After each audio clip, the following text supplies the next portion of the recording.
सकाळी रांगोळी काढून दिवे धुवून, कारण आज दीप अमावस्या होती म्हणून सगळं केलं. मंदिरात गेलो तर दररोजच जातो, पण इतका जोरात पाऊस आला मग थोडं मंदिरामध्येच बसून घेतलं आम्ही.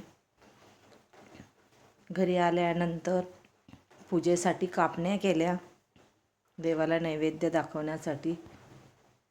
आणि आज संध्याकाळी नाही करता सकाळीच दीपपूजन केलं, कारण संध्याकाळी थोडंसं काम होतं, आमंत्रण होतं. मग पूजन झाल्यानंतर सर्व जेवण वगैरे केली. एका ठिकाणी मीटिंग होते, मीटिंगला गेली आणि एका ठिकाणचं आमंत्रण आलेलं होतं की त्यांच्या घरी नवीन बाळ झालं, तिथे पूजा आहे. म्हणून बघा माझं अमावस्या, दीपपूजन, भरपूर काय काय नावं असतात याला. दीप अमावस्या पण म्हणतात.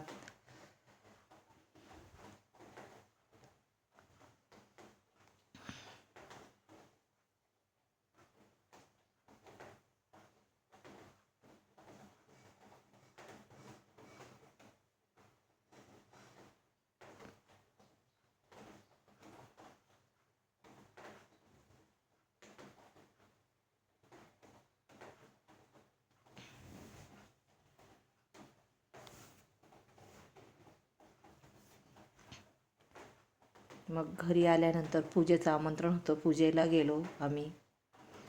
पण ते पूजेला प्रसादच नाही मिळाला, माहीत नाही त्यांच्याकडे काय पद्धत आहे. आणि या छोट्या बाळाचं हे होतं आज, त्याच्यासाठी पूजा ठेवलेली होती. मग त्याला गिफ्ट दिलं.